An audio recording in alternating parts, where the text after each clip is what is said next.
Penguin Random House Audio presents The Traitor by Ava Glass. Read for you by Sophie Colquhoun. Courage is a capital sum, reduced by expenditure. Ian Fleming, Dr. No. Part 1. London.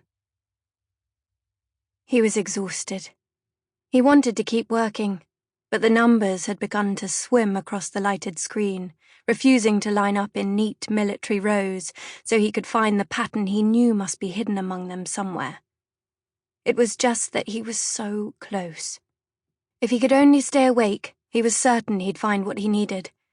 But it was after 2 a.m, and when he closed his eyes and rubbed his knuckles against his forehead, he still saw the numbers, burned on his retinas. He would sleep for a few hours and then start again. His hands went through the nightly rituals, turning off the laptop, flipping it over to remove the battery, unplugging the Wi-Fi box and router, wrapping each cable neatly behind every device. It seemed pointless. To be hacked, you had to be discovered, and being discovered would mean...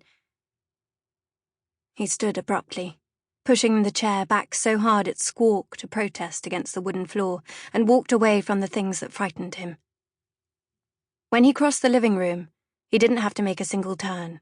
The apartment held almost no furniture. A sofa, a bed, a chair. That was all he needed. More would be superfluous. He checked the 3 locks on the front door and punched the 8-digit code into the alarm. Then he flipped the light switch, and the room plunged into darkness. Instantly, he wanted to turn the lights back on again. It took effort to stay in the dark. The work was making him paranoid. Everywhere he went, he saw shadows following him. All day long, he'd felt watched. Now the sensation that he was not alone was almost overwhelming. As he walked the straight line to the bedroom, he reminded himself that nobody could possibly know who he was or where he lived. He'd been careful. By the time he climbed into bed, he almost believed it. When he closed his eyes, he saw the numbers again, floating behind his eyelids like tropical fish. He had to finish his work before it finished him. Tomorrow. It ends tomorrow. He murmured the word aloud, like a promise. He could not have been asleep long when a sound shook him awake, and he sat up with a start. In the pitch black, he strained his ears, but all he could hear was his own panicked breathing, quick and harsh. He thought perhaps he'd dreamed the sound, but then it came again, a soft breath, like a sigh. The lights came on, blinding him. He flung up a hand to shield his eyes. There were 2 of them. One stood by the door next to a large black suitcase. The other leaned over the bed, grinning. That was when he knew he'd been wrong about everything. They did know who he was, and what he'd been doing, and they had come to make him stop. Chapter 1. Target approaching. From her position inside the imposing marble-clad bank lobby, Emma Makepeace cast a glance through the bulletproof glass of the front window to the traffic beyond. The tiny electronic receiver tucked inside her right ear had been crackling with updates for the last 15 minutes, as a young man made his way through the streets of London, unaware that his every movement was being observed. She pretended to peruse a page on the computer screen in front of her as a gleaming scarlet Bugatti prowled into view, stopping abruptly on the double yellow line in front of the private bank. As the bus behind it, its own red shading drab by comparison to the ruby glow of the sports car, adjusted to this unexpected obstruction, the car door swung open and a tall young man with a shock of dark hair jumped out, a leather duffel bag in his hand. Sergei Gorodin was 22, smooth-faced and dressed entirely in Gucci. He didn't glance at the bus as he strode from the car towards the bank with all the confidence of a billionaire's son. The liveried doorman hurried forward to welcome him.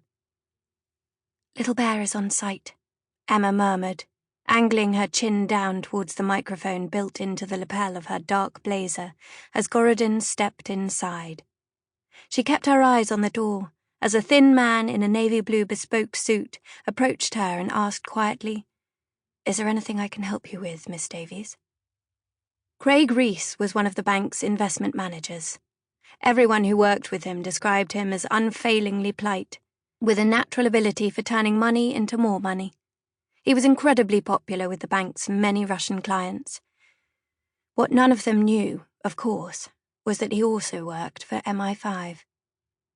Reese had brought Emma in today to gather evidence against Sergei Gorodin and his father, a property investor whose wealth had proved very hard to trace. The other bank workers believed she was a consultant specializing in international currency exchange, helping Reese with a complex transaction. "I'm almost finished," she said, her quick nod indicating she had already spotted Gorodin. "Excellent." Reese stepped back. "If you need anything." Emma kept her focus on the young Russian man, who walked straight past her desk without a sideways glance, heading straight to a glass-walled office at the back. "I just need to look one thing up." She stood and gave Reese an easy smile. 2 seconds. Her heels clicked against the marble floor as she hurried after Gorodin, who opened the office door without knocking. Inside, the bank manager stood to greet him. Emma watched as the two shook hands, and then the bank manager reached over to close the slatted blinds, screening the glass room from outside view. Casually, Emma paused at the row of filing cabinets next to the office, opened a drawer and pulled out a file. The blinds didn't quite meet the edge of the wall, and from this angle she had a clear view as the manager opened a safe behind his desk and began pulling out thick stacks of cash, setting them on the desk. Taking a pen from her pocket, Emma pointed the tip at the window and clicked the tiny button on the side. "Cash is changing hands," she whispered. "Copy that. Pursuit is in place," said Adam's voice in her earpiece. In the glass office, the bank manager handed Gorodin a sheet of paper, which he signed with a careless scrawl. Then he gathered the thick stacks of money and shoved them into the bag. Emma clicked the pen again. Gorodin didn't stick around for long goodbyes. As soon as the money was in place, he snapped the bag shut and swung towards the door. Hastily, Emma closed the filing cabinet and headed back towards her desk. "Get ready," she warned the microphone on her lapel. "Little Bear is on the move." Reese stood up as she approached, a question in his eyes. Emma inclined her head in response. "I'm all done here," she said, angling her body so she could see Gorodin crossing the lobby with long strides. "Of course. Thanks for your help on this project," Reese replied smoothly as the Russian passed his desk. Emma smiled. "It's been a pleasure. I'll be in touch." She followed Gorodin past the doorman and out onto the Strand. After the heavy quiet of the bank, the noise and bustle of the street was jarring.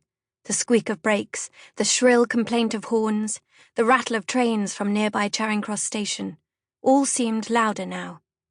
Gorodin appeared not to notice any of it as he headed straight for the red sports car and tossed the leather duffel casually onto the passenger seat.